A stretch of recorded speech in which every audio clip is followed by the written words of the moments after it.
এবার টিউলিপের বিরুদ্ধে অন্তঃসত্ত্বা সাংবাদিককে হুমকির অভিযোগ, দ্য টেলিগ্রাফে ভিডিও প্রকাশ। বাড়তি ভ্যাট শুল্কে ভোক্তাদের ক্ষোভ, প্রত্যাহারের দাবি জাতীয় নাগরিক কমিটির। ঐক্যে ফাটল ধরানোর চেষ্টা সফল হবে না, পাঠ্য বইয়ে বিএনপিকে হেয় করার অভিযোগ। লালমনিরহাটের শূন্যরেখায় পিছু হটল বিএসএফ, সীমান্তে প্রযুক্তিগত শক্তি বাড়ানোর পরামর্শ। দুর্ভাগ্য পিছু ছাড়ছে না সাকিবের, আন্তর্জাতিক ক্রিকেটে বোলিং নিষেধাজ্ঞা।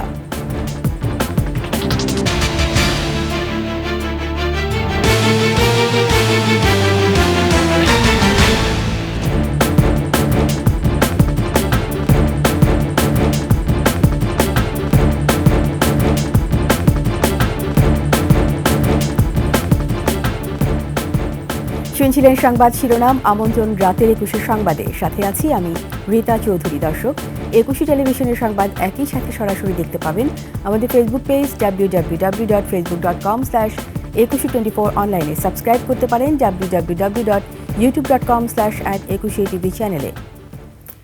এবার ক্ষমতাচ্যুত প্রধানমন্ত্রী শেখ হাসিনার ভাগ্নি ও যুক্তরাজ্যের মন্ত্রী টিউলিপ সিদ্দিকীর বিরুদ্ধে অন্তঃসত্ত্বা সাংবাদিককে হুমকি দেওয়ার অভিযোগ উঠেছে।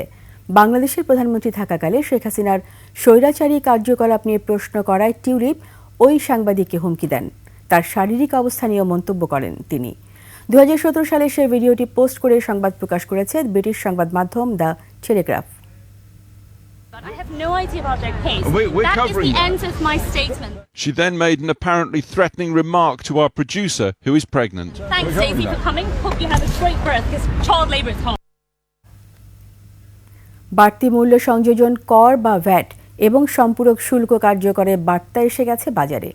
ভ্যাট ও শুল্ক বৃদ্ধির কারণে কিছু পণ্যের দাম নতুন করে বাড়বে, এমন তথ্য খুচরা ব্যবসায়ীদের এরই মধ্যে জানিয়ে দিয়েছেন উৎপাদক ও পরিবেশকরা। উচ্চ মূল্যস্ফীতির মধ্যে আরেক দফা পণ্যের মূল্যবৃদ্ধির খবরে ক্ষোভ প্রকাশ করেছেন দুশ্চিন্তাগ্রস্ত ভোক্তারা। বলছেন, বাজার নিয়ন্ত্রণে সিন্ডিকেট ভাঙার পাশাপাশি নজরদারি আরও জোরদার করতে হবে অন্তর্বর্তী সরকারকে। আরও জানাচ্ছেন প্রণব চক্রবর্তী।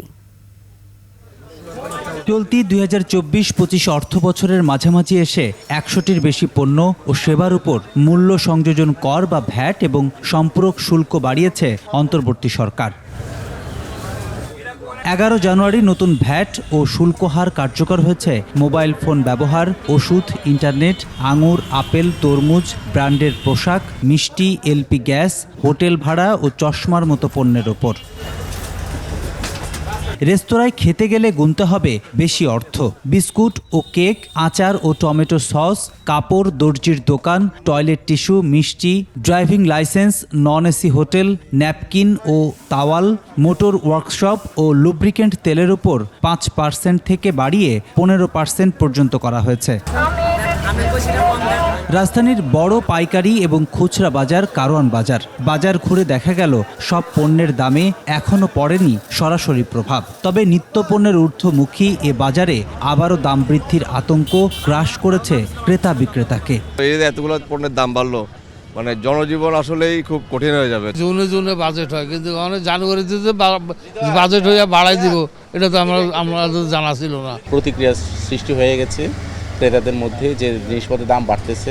মোবাইলের যে একটা অভ্যস্ত ছিলাম আমরা আগে, এখন হুট করে আমাদের উপরে যে একটা বড় ভ্যাট ট্যাক্সের প্রেশার আসলো, এটা অবশ্যই আমাদের জন্য নেগেটিভ। কেজিতে প্রতি কার্টনে ৩০০ টাকা ৪০০ টাকা বেশি রাখতেছে ট্যাক্সের কারণে।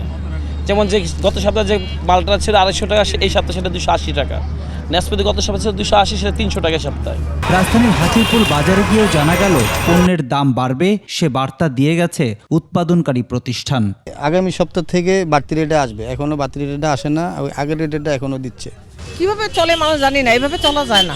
যেইভাবে আমাদের জিনিসের দাম বাড়ছে ওইভাবে কিন্তু আমাদের স্যালারি বাড়ছে না, আমাদের ইনকাম বাড়ছে না, তো এটা তো এফেক্ট পড়ে। যেহেতু এই সরকারটা বিপ্লব পরবর্তী সরকার, আমাদের প্রত্যাশা ছিল যে না, তারা জনগণের যে দাবি, যেই কারণে আমাদের আসলে এত বৈষম্য ছিল আগে, এই জিনিসগুলো তারা পূরণ করবে। যে খাদ্যদ্রব্যের দাম বৃদ্ধি, এই সিন্ডিকেটগুলো ভাঙা, তো সেক্ষেত্রে তো আসলে দৃশ্যমান কোনো পরিবর্তন আমরা দেখতে পাচ্ছি না। বাণিজ্যিক পর্যায়ে ওষুধের উপর ভ্যাট বাড়ায় ওষুধ কিনতে গেলে গুনতে হবে বাড়তি টাকা। এক্ষেত্রে ভ্যাটের হার 5% থেকে বাড়িয়ে 7.5% করা হয়েছে। খাবারের সাথে পাল্লা দিয়ে যাদের ওষুধ খেতে হয় তারা আছেন উভয় সংকটে। দামাদামির সাথে আমাদের সাথে দর কষাকষি খুব কষ্ট হয়। প্রতি মাসে আমার ওয়াইফের লাগে প্রায় 7-8 হাজার টাকা ওষুধ, আমারও লাগে প্রায় 6-7 হাজার টাকা ওষুধ। এইগুলো এখন যেভাবে দাম বাড়ছে এখন তো হয়ে গেছে প্রায় যেই ওষুধ 8,000-এ কিনতাম ওই এখন লাগবে প্রায় 10,000 টাকা। দাম বৃদ্ধির এই শৃঙ্খল ভাঙতে অনুরোধ জানান ক্রেতা বিক্রেতারা। পাবলিকে ভালো কিছু আশা করছিল তাদের কাছে, ভালোর প্রতি তখন খারাপ হয়ে গেছে।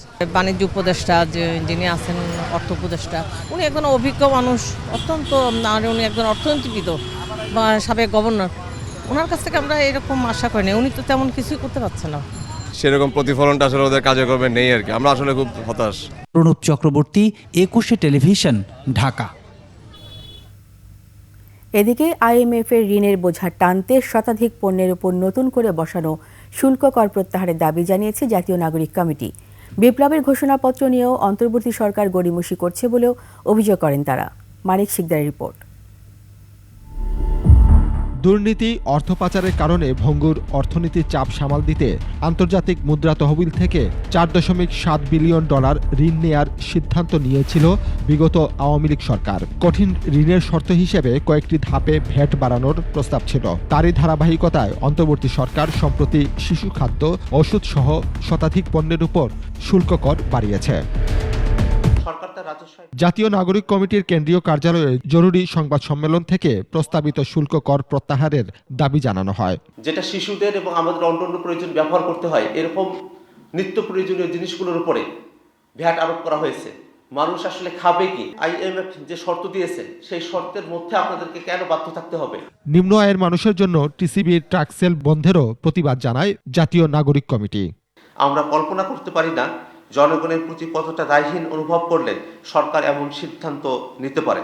এর আগে সকালে ঢাকা উদ্যানে রিকশা চালকদের মতবিনিময় সভায় নাগরিক কমিটির আহ্বায়ক নাসির উদ্দিন পাটোয়ারি বলেন, কোনো রাজনৈতিক দল ছলচাতুরি করে ক্ষমতায় যাওয়ার চেষ্টা সফল হবে না। বিভিন্ন রাজনৈতিক দলের সাথে অন্দরমহলে যদি আপনাদের উপরে চাপ সৃষ্টি করে, আপনারা আমাদেরকে জানান, আপনারা তাদের চাপের কাছে নতি স্বীকার করবেন না।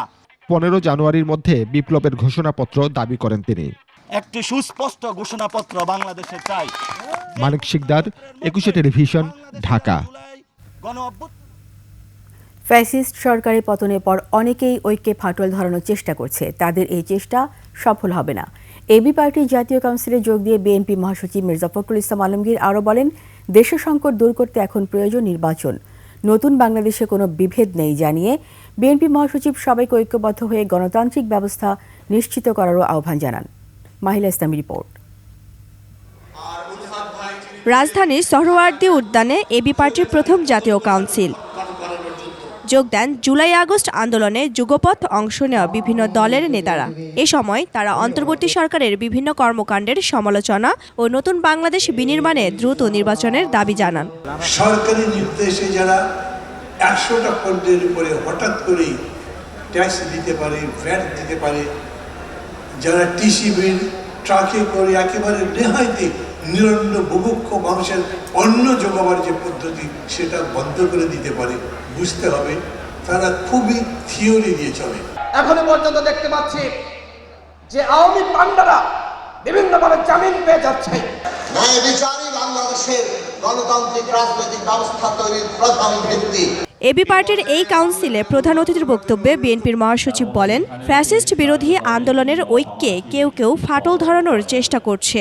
আমাদের দেশের কিছু মানুষ তারা আজকে বিভিন্নভাবে এই ঐক্যে তারা কিছু ফাটল ধরানোর চেষ্টা করছে। আমি জানি সেই চেষ্টা সফল হবে না। বিএনপি সংস্কারের পাশাপাশি নির্বাচনও চায় বলেও আবারও জানালেন দলটির মহাসচিব। নির্বাচনটা হলে আমাদের যে শক্তি সেই শক্তি আরো বাড়বে, যে সরকার থাকবে, পার্লামেন্ট থাকবে, অনেক বেশি শক্তিশালী হবে। আর যে সংকটগুলো সৃষ্টি হয়েছে সেই সংকটগুলো দূর হয়ে যাবে। এবি পার্টির প্রথম জাতীয় কাউন্সিল থেকে উঠে আসে সব দল ও মতের ভিত্তিতে ঐক্যবদ্ধ থাকার অঙ্গীকারও। মাহিলা ইসলাম, 21 টেলিভিশন, ঢাকা। পাঠ্য বইয়ে বিএনপির বিরুদ্ধে উস্কানিমূলক ইতিহাস ছাপিয়ে শিশু কিশোরদের মগজ ধোলাইয়ের কাজ করে যাচ্ছে হাসিনার দোসররা। এমন অভিযোগ করেছেন বিএনপি সিনিয়র যুগ্ম মহাসচিব রুহুল কবির রিজভী। আওয়ামী লীগ তাদের পালিয়ে যাওয়া গডমাদারকে ফিরিয়ে আনতে চেষ্টা চালিয়ে যাচ্ছে বলেও এ সময় মন্তব্য করেন রিজভী। তানজিলা তাসনিমের রিপোর্ট। নয়াপল্টনে দলের কেন্দ্রীয় কার্যালয়ে সমসাময়িক বিষয় নিয়ে সংবাদ সম্মেলনে আসেন বিএনপির সিনিয়র যুগ্ম মহাসচিব রুহুল কবির রিজভী। এ সময় তিনি কথা বলেন পাঠ্য বইয়ে বিএনপিকে হেয় প্রতিপন্ন করা ও উস্কানিমূলক ইতিহাস তুলে ধরা প্রসঙ্গে। তারাই পাঠ্য বইয়ে সর্বাগ্রে আওয়ামী লীগের শ্রেষ্ঠত্ব আর বিএনপি সেনা ছাউনিতে জন্ম বলে হেয় প্রতিপন্ন ও বিতর্কিত করার মাধ্যমে কোমলমতি শিক্ষার্থীদের মগজ ধোলাইয়ের প্রকল্প বাস্তবায়ন করতে।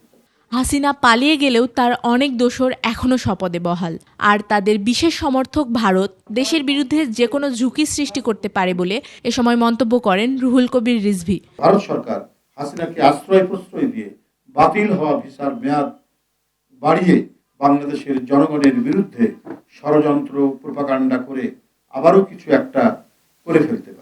দ্রব্যমূল্য নিয়ন্ত্রণ সহ বিভিন্ন বিষয়ে অন্তর্বর্তী সরকার ক্রমাগত ব্যর্থ হচ্ছে বলেও মন্তব্য করেন বিএনপির এই জ্যেষ্ঠ নেতা। আমরা চাই না যে অন্তর্বর্তীকালীন সরকার ব্যর্থ হোক। তানজিলা তাসনিম, 21 টেলিভিশন, ঢাকা।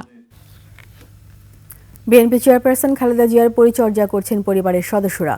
আজ তাকে দেখতে যান বিএনপির ভাইস চেয়ারম্যান বড় ছেলে তারেক রহমান। খালেদা জিয়ার স্বাস্থ্যের আরও কিছু পরীক্ষা আগামী সোমবার হতে পারে। চিকিৎসক AZM জাহিদ হোসেন এ তথ্য জানিয়েছেন। লন্ডন থেকে শাহেদ শফিকে পাঠানো তথ্য ও ভিডিও নিয়ে সোহেল সামি রিপোর্ট। লন্ডন ক্লিনিকে চিকিৎসা চলছে বিএনপি চেয়ারপারসন বেগম খালেদা জিয়ার। শনিবারও মাকে দেখতে যান বিএনপির ভাইস চেয়ারম্যান তারেক রহমান। খোঁজখবর নেন তার শারীরিক অবস্থার। এছাড়া পুত্রবধূ জুবাইদা রহমানের হাতের রান্না করা স্যুপ দেয়া হচ্ছে খালেদা জিয়াকে। পরিচর্যা করছেন পরিবারের অন্যান্য সদস্যরাও।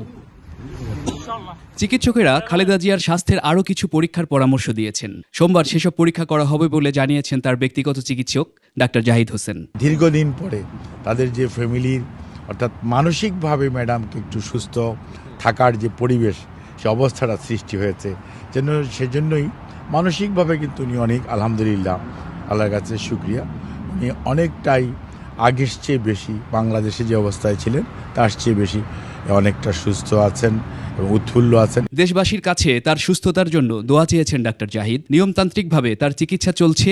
যুক্তরাজ্যের বাইরে যাওয়ার প্রয়োজন হলে তাও ভাবা হবে বলে জানান তিনি। তখন যে সময় যেরকম ব্যবস্থা নেওয়ার জন্য বলবে, ইনশাআল্লাহ আমরা সেই অনুযায়ী সেই ব্যবস্থা এই দেশেই হোক আর বাইরে কোথাও যেতে হলে সেটা আমাদের ব্যবস্থা নিতে হবে।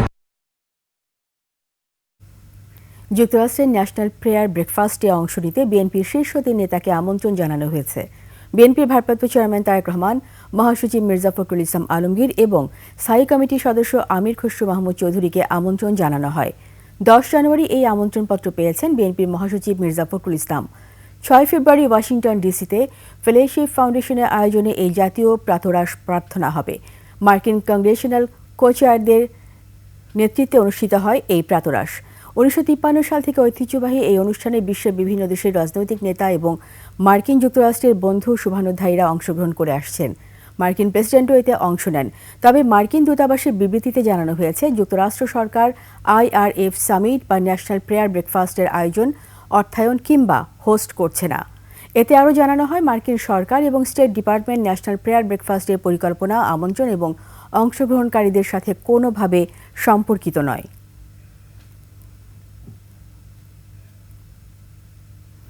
বিজিবিকে কোনো কিছু না জানিয়ে লালমনিরহাটের পাটগ্রাম সীমান্তের শূন্য রেখায় আবারও কাঁটা তারের বেড়া নির্মাণের চেষ্টা চালিয়েছে ভারতীয় সীমান্তরক্ষী বাহিনী BSF। তবে বিজিবি এবং স্থানীয় জনগণের তীব্র প্রতিবাদের মুখে কাজ বন্ধ করতে বাধ্য হয় BSF। পরে পতাকা বৈঠক অনুষ্ঠিত হয়। এদিকে চাঁপাইনবাবগঞ্জের চকপাড়া সীমান্তে BSF-এর গুলিতে আহত শহীদুল ইসলামকে রাজশাহী মেডিকেলে ভর্তি করা হয়েছে। প্রতিনিধিদের পাঠানো তথ্যচিত্রে দেখুন ডেস্ক রিপোর্ট। লালমনিরহাটের পাটগ্রাম উপজেলার দহগ্রাম সীমান্তে শুক্রবার হঠাৎ করে কাঁটাতারের বেড়া নির্মাণের কাজ শুরু করে ভারতীয় সীমান্তরক্ষী বাহিনী বিএসএফ। দহগ্রামের ক্লাবপাড়া এলাকার শূন্যরেখায় আন্তর্জাতিক সীমান্ত আইন লঙ্ঘন করে ভারতের রানীনগর বিএসএফ ব্যাটালিয়নের অরুণ ক্যাম্পের সদস্যরা দেশটির নাগরিকদের সহায়তায় এই বেড়া নির্মাণ শুরু করে। 150 গজ ভিতরে দেন, ওরা মানতেছে না, ওরা পিলের কাছেই দেছে। বিজিবি অর্ডার দিলে ওখানে দিয়ে দিব। খবর পেয়ে দ্রুত সেখানে পৌঁছে তীব্র প্রতিবাদ জানান 51 বিজিবি ব্যাটালিয়নের পানবাড়ি ক্যাম্পের সদস্যরা। পরে বাধ্য হয়ে নির্মাণ কাজ বন্ধ করে অভ্যন্তরে চলে যায় বিএসএফ সদস্য এবং ভারতীয় নাগরিকরা। বিজিবির কেউ এ বিষয়ে কোনো কথা বলতে রাজি হয়নি, তবে এখন স্বাভাবিক রয়েছে সীমান্তের পরিবেশ। এদিকে চাঁপাইনবাবগঞ্জের চকপাড়া সীমান্তে বেড়া নির্মাণ চেষ্টার পর এবার গুলি ছুড়েছে বিএসএফ। এতে শহীদুল ইসলাম নামে এক বাংলাদেশি আহত হয়েছেন। শনিবার ভোর 6টার দিকে গুরুতর আহত অবস্থায় তাকে রাজশাহী মেডিকেল কলেজ হাসপাতালে ভর্তি করা হয়। মাসুম আলিসা, ডেস্ক রিপোর্ট, একুশে টেলিভিশন। বিএসএফের কাঁটাতারে বেড়া দেয়া নিয়ে ভারত বাংলাদেশ সীমান্তে তৈরি হয়েছে অস্থিরতা। দুই দেশে চলছে তীব্র সমালোচনা। প্রশ্ন উঠছে, ভারতের এমন পদক্ষেপ প্রতিহিংসা কিংবা আগ্রাসন কিনা। কূটনীতিকরা বলছেন এসব ঘটনা হতে পারে ভারতের নতুন কোনো উস্কানিমূলক আচরণ। বিস্তারিত জানাচ্ছেন নাহিদ সিরাজি নিম্মি। বাংলাদেশ ভারতের 1975 সালের নীতিমালা অনুযায়ী সীমান্ত লাইন নির্ধারিত হওয়ার পর লাইনের উভয় পাশে 150 গজের মধ্যে কোনো পক্ষই স্থায়ী বা অস্থায়ী সীমান্তরক্ষী বা সশস্ত্র কর্মী রাখতে পারবে না, এমনকি কেউই পারবে না কোনো অবকাঠামো নির্মাণ করতে। কিন্তু সীমান্তে বিএসএফের কাঁটাতারের বেড়া দেওয়া নিয়ে বাংলাদেশ এবং ভারতের মধ্যে সীমান্ত এলাকায় উত্তেজনা তৈরি হয়েছে। বিএসএফ নাইট ভিশন ক্যামেরা ও ড্রোন ব্যবহার করছে বলেও অভিযোগ আছে। ভারতীয় সীমান্তের এই সামরিক পদক্ষেপের প্রেক্ষিতে বাংলাদেশও সীমান্তে নিরাপত্তা ব্যবস্থা আরও জোরদার করেছে। প্রশ্ন জোরালো হচ্ছে, সকল আইন, নিষেধাজ্ঞা, নিয়ম নীতি উপেক্ষা করেও কেন ভারতের এই পদক্ষেপ? তাদের সাথে আলোচনা করা, পতাকা বৈঠক করা ছাড়াও আন্তর্জাতিক কোনো প্ল্যাটফর্মে যাওয়া যাবে কিনা এমন প্রশ্ন করা হলে সাবেক এই সেনা কর্মকর্তা বলেন, এরপর আরও এমন ঘটনা ঘটলে তবেই আন্তর্জাতিক প্ল্যাটফর্মে যাওয়া যেতে পারে। আন্তর্জাতিক লেভেলে নেওয়া যায় এটা, যদি এরপরে আরও কয়েকটা এরকম ঘটে এবং আমরা বিশ্বাস করতে বাধ্য হই যে এটা প্ল্যান করে ভারত এটা করছে এবং এটা এখন আন্তর্জাতিক পর্যায়ে না নিলে আমাকে এটা একটা যুদ্ধ করে থামাতে হবে। একই সঙ্গে তিনি কথা বলেন বাংলাদেশের সীমান্তে শক্তি বাড়ানোর বিষয়ে। বলেন, ফোর্স মাল্টিপ্লায়ার ও ইলেকট্রনিক গ্যাজেট ব্যবহার বাড়ানোর কথা। শক্তি বৃদ্ধি শুধু নাম্বার, সংখ্যা বৃদ্ধি না করে অনেকভাবে করা যায়। অস্ত্রশস্ত্রের উন্নয়ন, ফোর্স মাল্টিপ্লায়ার হলো এমন কিছু electronic gadgets, electric and electronic gadgets, যেগুলি দিয়ে মানুষের কম মানুষ দ্বারা ওই একই কাজ করা যায়। Advance night vision systems adopt করা যায়। অনেক রকম গ্যাজেটস আজকাল আছে, এগুলি অবশ্যই প্রয়োগ করা উচিত। সীমান্তের এ উত্তেজনা ভারতের কোনো উস্কানিমূলক আচরণ কিনা তা নিয়ে এই কূটনীতিক বলেন, বাংলাদেশের বিরুদ্ধে ভারতের সব বড় দল একদিকে হয়ে একই সুরে কথা বলছে, তাই বাংলাদেশ শক্ত অবস্থানে না যাওয়া পর্যন্ত এমনটা চলবে। বিজেপি সরকার কে ওই দেশেই বলা হয় একটা কর্তৃত্ববাদী, স্বৈরাচারী, কোয়াজি ফ্যাসিস্ট সরকার। অর্থাৎ তাদের সরকারি এবং বেসরকারি বিরাট একটা অনুগত বাহিনীর মতো আছে আর কি, যেখানে কিন্তু ওরা একই সুরে কথা বলবে সবাই, যতক্ষণ না পর্যন্ত বাংলাদেশ সরকার একটা সবল এবং একটা শক্তিশালী সরকার হবে এবং তার সাথে সাথে ভারতের সাথেও একটা বোঝাপড়া যতক্ষণ না হবে, ন্যায্য বলেন, হ্যাঁ, যে বোঝাপড়া, ততক্ষণ এটা চলতে থাকবে বলে আমি মনে করি। নতুন যে রাষ্ট্রদূতদের নিয়োগ দেওয়া হচ্ছে তারা বিগত সরকারের হওয়ায় বাংলাদেশের পররাষ্ট্রনীতি আরও নড়বড়ে অবস্থায় যাবে বলেও মন্তব্য করেন এই কূটনীতিক। নাহিদ সিরাজি নিম্মি, একুশে টেলিভিশন, ঢাকা। ইংল্যান্ডের পর চেন্নাইয়েও বোলিং অ্যাকশন পরীক্ষায় ব্যর্থ হওয়ায় আবারও নিষেধাজ্ঞায় সাকিব। বিসিবি জানিয়েছে আন্তর্জাতিক কোনো প্রতিযোগিতায় বোলিং করতে পারবেন না তিনি। তৃতীয়বার পরীক্ষায় পাশ মার্ক তুললে তবেই বল হাতে ফিরতে পারবেন তিনি। এই অবস্থায় চ্যাম্পিয়ন্স ট্রফিতে সাকিবের দলে থাকা নিয়ে দেখা দিয়েছে অনিশ্চয়তা। আকাশুজ্জামানের রিপোর্ট। নিষেধাজ্ঞার কালো মেঘে ছেয়ে গেছে সাকিবের ক্যারিয়ারের শেষ সময়। শেষ ইচ্ছে ছিল চ্যাম্পিয়ন্স ট্রফিতে খেলা। বোলিং নিষিদ্ধ হওয়ায় সেই সম্ভাবনা এখন পুরোটাই ক্ষীণ। পাকিস্তান সিরিজের পর ইংল্যান্ডে এক ম্যাচের জন্য কাউন্টি খেলতে গিয়ে বিপদ বাঁধিয়েছিলেন তিনি। বোলিং অ্যাকশন সন্দেহজনক বলে দাবি করেন আম্পায়াররা। সাকিবকে যেতে হয় পরীক্ষাগারে। সত্যিতে পরিণত হয় কাউন্টি আম্পায়ারদের সেই সন্দেহ। নিষেধাজ্ঞায় পড়ে যান এই তারকা ক্রিকেটার। শ্রীলঙ্কায় টি10 খেলতে গিয়ে শুধু ব্যাট হাতেই লড়াই করেন সাকিব। অ্যাকশন শুধরানোর জোর চেষ্টা চালিয়ে যান এই অলরাউন্ডার। বেশ কিছুদিন সে লড়াই শেষে চেন্নাইয়ের ল্যাবে আবারও পরীক্ষা দেন সাকিব। তবে এখান থেকেও শুনতে হলো দুঃসংবাদ। ক্যারিয়ারে নেমে এলো ঘোর কালো মেঘ। আইসিসির নিয়ম অনুযায়ী ঘরোয়া লীগ খেলে অ্যাকশন শুধরিয়ে তবেই আসবে নতুন করে প্রমাণের সুযোগ।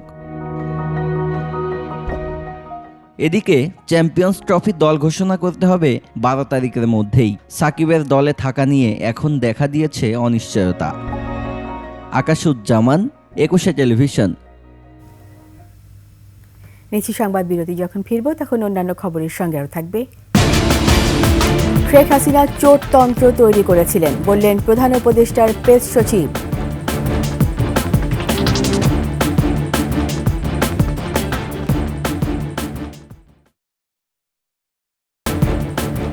আবার আমন্ত্রণ রাতের 21 সংবাদে।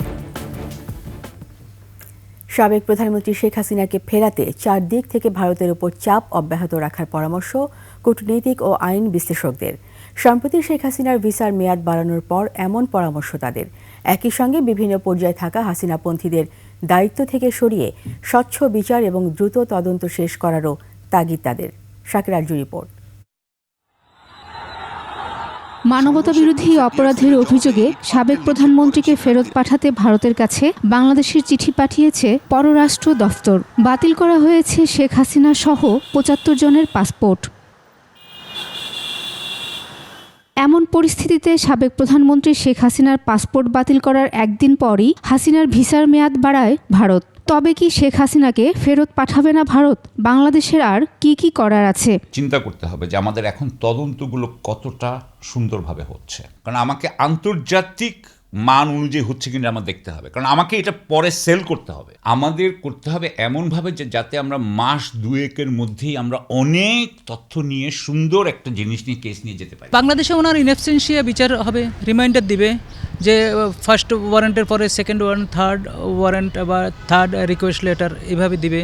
দেওয়ার পরে কোর্টে সাবমিট করবে। প্রথমত একটি টিম গঠন করার পরামর্শ দেন সাবেক এই কূটনৈতিক। বলেন শেখ হাসিনার বিষয়ে ভারত থেকে যেসব তথ্য আসছে সেসব বিশ্লেষণ করে এগোতে হবে। আমি মনে করি যে আসলে সরকার চলে হচ্ছে একটা টিম দিয়ে। এই টিমটা হচ্ছে ক্যাবিনেট, মন্ত্রিপরিষদ। মন্ত্রিপরিষদ সম্মিলিতভাবে এর জন্য দায়ী। আমি এই হিসাবে বলবো যে এটাকে মন্ত্রিপরিষদকে করতে হবে।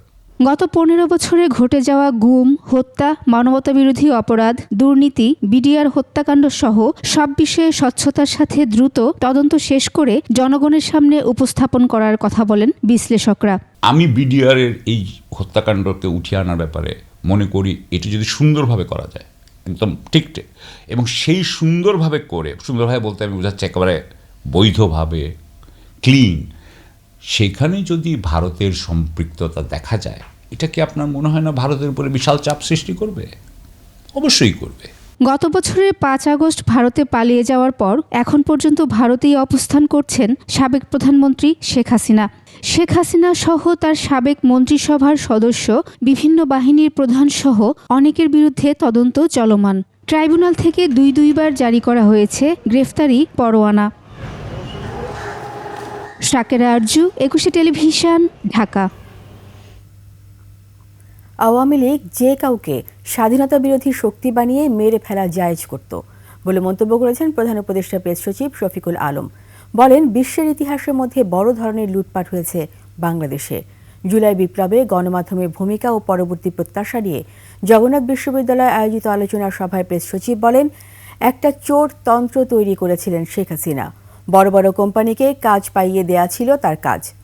জানান বিদেশে টাকা পাচারকারীরা এখনও প্রোপাগান্ডা ছড়াচ্ছে, সভায় প্রেস ইনস্টিটিউট অব বাংলাদেশ পিআইবির মহাপরিচালক বলেন, ফ্যাসিস্ট সরকার যদি আরও 1 মাস সময় পেত তাহলে 25শে মার্চের মতো একটি কালো রাত দেখতে হতো, যেখানে টার্গেট থাকতেন শিক্ষক ও সাংবাদিকরা। বিদেশে তো তারা বিলিয়ন ডলার নিয়ে গেছে, প্রতিদিন ওরা প্রোপাগান্ডা ছড়ায় যে কিছু হয়নি। এটা যারা আন্দোলন করেছে তারা তালিবান, তারা ইসলামিস্ট, মার্কা মেরে দিতে চাচ্ছে যাতে গ্লোবালি কনসেন্ট তৈরি করতে পারে আপনাদেরকে উপর আবার যাতে অত্যাচার করা যায়। সংস্কার, নির্বাচন, ঐক্য, এই তিনের মধ্যে সবচেয়ে জরুরি হচ্ছে ঐক্য। ঐক্য না থাকলে আপনার সংস্কার হবে না, আপনার নির্বাচন ব্যাহত হতে পারে, নির্বাচনের ফল আপনার জনগণের পক্ষে নাও আসতে পারে। শহর এলাকায় দ্রুত কমছে খেলার মাঠ। এসব মাঠে তৈরি হচ্ছে আবাসন প্রকল্প, শপিং মল আর বাণিজ্যিক স্থাপনা। ফলে অবসর সময় কাটাতে স্মার্টফোন, ভিডিও গেমস ও সোশ্যাল মিডিয়ার বেশি সময় ব্যয় করছে শিশু কিশোররা। বিশেষজ্ঞরা বলছেন, স্মার্টফোনে আসক্তি শিশু কিশোরদের অপরাধ প্রবণ করে তুলছে। শওকত হুসাইনের ক্যামেরায় আরও জানাচ্ছেন সুমাইয়া খান। তরুণ প্রজন্মের মধ্যে মোবাইল ফোন ও ইন্টারনেটের ব্যবহারের প্রবণতা বেড়েছে। শিশু কিশোরদের স্মার্টফোনে আসক্তির কারণ মূলত বাবা মায়ের সময় না কাটানো, খেলার মাঠ ও সাথীর অভাব। বিভিন্ন জায়গায় খেলার মাঠ দখল করে গড়ে উঠেছে সরকারি বেসরকারি বড় বড় অবকাঠামো, যার ফলে বাস্তব জীবনের সম্পর্ক এবং যোগাযোগে মনোযোগ কমে যাচ্ছে। মোবাইল এবং গেমিংয়ের প্রতি আসক্তি শিক্ষার্থীদের পড়াশোনার মনোযোগ কমিয়ে দিচ্ছে। ঘুমানোর সময় মোবাইল চালাচ্ছে, ঘুমের থেকে উঠেও মোবাইল চালাচ্ছে, বা পড়ার সময় বই নিয়েও তারা মোবাইলই চালাচ্ছে। আমরাও চাই গার্ডিয়ানরা যে স্কুল কলেজেও যেন বিনোদন থাকে, পড়াশোনার পাশাপাশি যেন তারপরে এই খেলাধুলার ব্যবস্থা হয়। সামাজিক মাধ্যম এবং গেমিংয়ের আসক্তি ডিপ্রেশন, উদ্বেগ এবং একাকিত্বের মতো মানসিক সমস্যার কারণ হতে পারে। অনলাইন কন্টেন্টের মাধ্যমে ক্ষতিকর বা অনৈতিক বিষয়গুলোর প্রতি আগ্রহ বাড়ছে, যা নতুন প্রজন্মকে অপরাধপ্রবণ করে তুলছে। অবসর সময় সে কিভাবে কাটাচ্ছে, এটা খুব গুরুত্বপূর্ণ বিষয়। সময়ের প্রেক্ষাপটে সেই খেলার জায়গাও নেই, খেলার জায়গা থাকলেও খেলাটা এখন মাঠ থেকে শুরু করে মোবাইলে এসেছে। মোবাইলে গেম খেলছে কিংবা মোবাইলে আত্মীয় স্বজন বন্ধুদের সাথে গল্প করছে। শরীরের বিকাশের সাথে তার যে মানসিক পরিপক্কতার বিষয়টি, বিভিন্ন মানুষের সাথে মেশার মধ্য দিয়ে তার যে সাংগঠনিক এবং ব্যক্তিত্ব বিকাশের যে সুযোগটি, সেটি অপেক্ষাকৃত কম হচ্ছে। এর বিপরীতে নানা ধরনের অপরাধ প্রবণতা তৈরি হচ্ছে। বিশেষজ্ঞদের মতে স্মার্টফোনের এই আসক্তির মূল কারণ পরিবারের সদস্য, সহপাঠী, পরিবেশ ও রাষ্ট্রের সচেতনতার অভাব। মোবাইল ব্যবহার করতে গিয়ে বা অনলাইনের সুযোগে বা ইন্টারনেটের সুযোগে যে ধরনের কন্টেন্টগুলোর সাথে সে পরিচিত হয়, এর অধিকাংশ কন্টেন্টই আসলে আমার সমাজ এবং সংস্কৃতি বিরুদ্ধ কন্টেন্ট। সেটা আপনি পর্নোগ্রাফির কথা বলুন, সেটি আপনি আমাদের যে বিভিন্ন ধরনের অ্যাডভেঞ্চার কিংবা অপরাধপ্রবণ মুভির কথা বলুন, সেই ক্রিমিনাল কন্টেন্টগুলো বা অ্যাডভেঞ্চার কন্টেন্টগুলো বা আমাদের যে আনএক্সপেক্টেড অথবা অনাকাঙ্ক্ষিত যে কন্টেন্টগুলো, সেই কন্টেন্টগুলো দেখে সমাজের মধ্যে আবার অনেকে অপরাধ সৃষ্টি করছে। বিভিন্ন গণমাধ্যমের তথ্য থেকে জানা যায়, বর্তমানে বিশ্বে মোবাইল ফোন ব্যবহারকারী মোট জনসংখ্যার 92%। এর মধ্যে বাংলাদেশের শিশু ও কিশোরেরা প্রতিদিন গড়ে প্রায় 3 ঘন্টা স্মার্টফোন ব্যবহার করে, যা বিশ্ব স্বাস্থ্য সংস্থার সুপারিশকৃত সর্বোচ্চ সময়ের প্রায় 3 গুণ। সুমাইয়া খান, 21 টেলিভিশন, ঢাকা। 12 দলীয় জোটের শীর্ষ নেতাদের সঙ্গে বৈঠক করেছে বিএনপি। বৈঠকে দেশে বিদ্যমান রাজনৈতিক পরিস্থিতিতে সমস্যা ও সংকট নিয়ে আলোচনা হয়েছে বলে জানান বিএনপি স্থায়ী কমিটির সদস্য নজরুল ইসলাম খান। এ সময় তিনি বলেন, ফ্যাসিবাদ পতনে এক দফা দাবি সফল হয়েছে, কিন্তু গণতন্ত্র পুনঃপ্রতিষ্ঠা ও ফ্যাসিবাদ যেন আবার মাথাচাড়া দিয়ে না উঠতে পারে, সে বিষয়ে সবাইকে সোচ্চার থাকতে হবে। এদিকে আগামী 1-2 দিনের মধ্যে নতুন কর্মসূচি ঘোষণা হতে পারে বলে জানান জাতীয় পার্টির চেয়ারম্যান মোস্তফা জামাল হায়দার। 5ই আগস্টের আগ পর্যন্ত বা তার ইমিডিয়েট পর পর্যন্ত আমরা যেমন সবাই একই ভাষায় একই আবেগ নিয়ে কথা বলেছি, এই বিজয়টা সুসংহত করার জন্য এবং পতিত ফ্যাসিবাদ যাতে পুনরায় কোনো সুযোগ গ্রহণ করতে না পারে, সেই জন্য আমাদের ওই ঐক্য, ওই ধরনের চেতনা আমাদের অব্যাহত রাখা উচিত। বিদ্যমান রাজনৈতিক পরিস্থিতি, সমস্যা এবং সংকট এবং নানাবিধ বিষয় নিয়ে আলাপ আলোচনা করেছি এবং আমি আনন্দের সাথে আপনাদের সামনে ঘোষণা করতে চাই, অতি শীঘ্র 2-1 দিনের মধ্যে বা 2-3 দিনের মধ্যে আমরা আপনাদের সামনে তথা দেশবাসীর সামনে আমরা আমাদের পরবর্তী কর্মসূচি ঘোষণা করব। শুধু দেশের ক্ষেত্রে নয়, সংগঠনের ক্ষেত্রেও গণতন্ত্রের চর্চা করতে হবে বলে মত বৃহত্তর কুমিল্লা সমিতির নেতাদের। ঐতিহ্যবাহী আঞ্চলিক এই সংগঠনের বার্ষিক সাধারণ সভা ও নির্বাচন উপলক্ষে আয়োজিত এক অনুষ্ঠানে তারা এসব কথা বলেন। পরে কণ্ঠ ভোটে নির্বাচিত হন সভাপতি পদে ডক্টর নিয়ামত উল্লাহ ভূঁইয়া ও সাধারণ সম্পাদক পদে অ্যাডভোকেট আব্বাস উদ্দিন। আদিত্য মামুনের রিপোর্ট। বৃহত্তর কুমিল্লা সমিতির নির্বাচন উপলক্ষে এই সাধারণ সভা ঐতিহ্য তুলে ধরা এবং স্বকীয়তা বজায় রেখে ভবিষ্যৎ কুমিল্লার কর্মপন্থার উপর জোর দেন বক্তারা। দেশের সর্বস্তরে গণতন্ত্রের চর্চার আহ্বান জানান তারা। গোটা বাংলাদেশ দিন পাকিস্তান পরিচালনা করত কুমিল্লার সচিবেরা। কোনোভাবে কেউ যাতে বলতে না পারে যে কুমিল্লা সমিতি এমন একটি সংগঠন যেখানে গণতান্ত্রিক চর্চা নাই। স্থানীয় পর্যায়ের মেধাবী গুণীদের জাতীয় পর্যায়ে তুলে এনে সম্পদে পরিণত করার আশাবাদ তাদের। বৃহত্তর কুমিল্লা একটা মডেল, আমরা মডেল হয়ে থাকতে চাই। কুমিল্লাকে ভাগ করা যাবে না, শুধুমাত্র আর্থিক নয়, আমরা আত্মারও যাতে উন্নতি হয়, সাংস্কৃতিক যাতে উন্নতি হয়, সেই বিষয়টার দিকে আমরা মনোযোগ দিব ভবিষ্যতে। পরে কণ্ঠ ভোটে নাম ঘোষণা করা হয় সভাপতি সেক্রেটারির। সভাপতি হিসাবে প্রস্তাব করতে চাই আদিত্য মামুন, 21 টেলিভিশন, ঢাকা। সময় হয়েছে আবারও সংবাদ বিরতি। যখন ফিরব তখন অন্যান্য খবরের সঙ্গে আরও থাকবে। লস অ্যাঞ্জেলেসের দাবানল নিয়ন্ত্রণে হিমশিম অবস্থা, 10,000-এরও বেশি বাড়ি ও স্থাপনা ধ্বংস।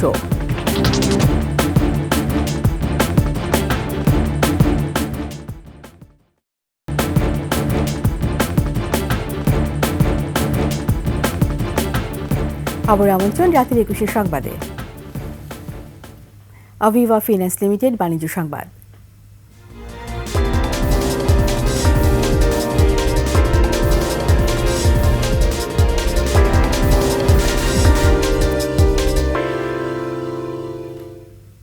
একসাথে গড়ি আগামী, এই প্রতিপাদ্য নিয়ে বার্ষিক ব্যবসায় সম্মেলন করেছে স্ট্যান্ডার্ড ব্যাংক পিএলসি। শনিবার রাজধানী একটি হোটেলে ব্যাংকের পরিচালনা পর্ষদের চেয়ারম্যান মোহাম্মদ আব্দুল আজিজ প্রধান অতিথি হয়ে সম্মেলন উদ্বোধন করেন। বিশেষ অতিথি ছিলেন ব্যাংকের vice chairman AKM Abdul Alim.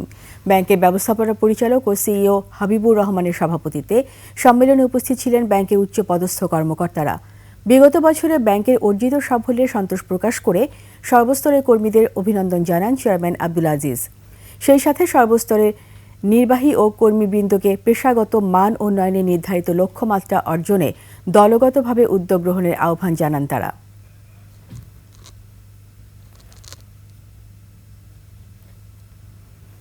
রাজধানীতে হয়ে গেল একসাথে এক পথে একটি নিরাপদ বাংলাদেশের দিকে শিরোনামের সম্মেলন।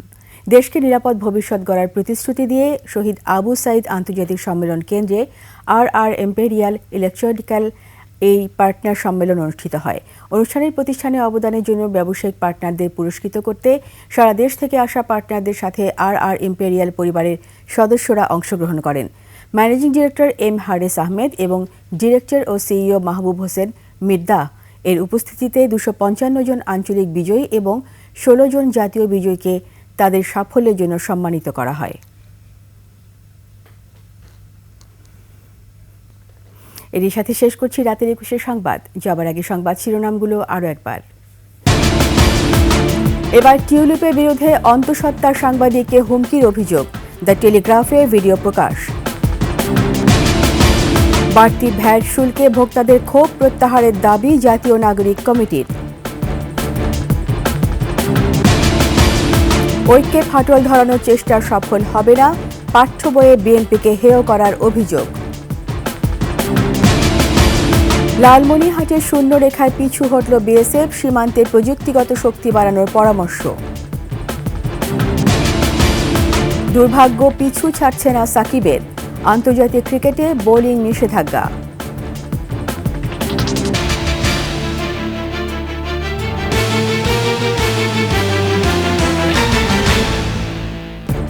সবশেষ সংবাদ জানতে ডায়াল করুন 2021 নম্বরে আর ভিজিট করুন 21-tv.com ওয়েবসাইটে। ফেসবুকে ভিজিট করতে পারেন www.facebook.com/2124 অনলাইনে। সাবস্ক্রাইব করতে পারেন www.youtube.com/@21tv চ্যানেলে। এতক্ষণ সঙ্গে থাকার জন্য সবাইকে ধন্যবাদ। পরবর্তী সংবাদ রাত 1টায় দেখার আমন্ত্রণ রইল। 21-এর সাথেই থাকুন।